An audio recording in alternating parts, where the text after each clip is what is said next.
എല്ലാ ഐറ്റം ഉണ്ട് കേട്ടോ. ഉച്ചയ്ക്ക് ശേഷമാണ് ഫുള്ള് വളർത്തു മീൻ വരിക ഉച്ചയ്ക്ക് ശേഷം കേട്ടോ.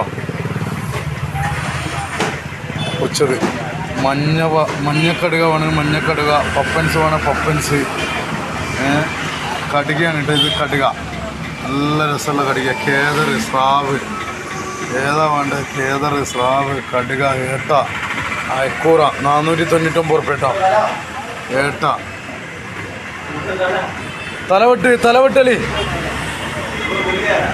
കടൽ ചെമ്മീൻ കേട്ടോ. കടൽ ചെമ്മീൻ, നല്ല കരിമീൻ, കൂന്തൽ കണ്ട. കൂന്തൽ 99 റുപ്യക്ക് 1 കിലോ കൊടുക്കൂട്ടോ. കൂന്തൽ 99 റുപ്യക്ക് 1 കിലോ കൊടുക്കൂട്ടോ. കൂന്തൽ. കണയൻ 120 റുപ്യ. മാന്തൽ അടിപൊളി മാന്തൽ. കണ്ണനയില കൊടുക്കൂട്ടോ 120 ആയിട്ട്. നല്ല കിളിയതാ. എല്ലാ സാധനവും ഉണ്ട്.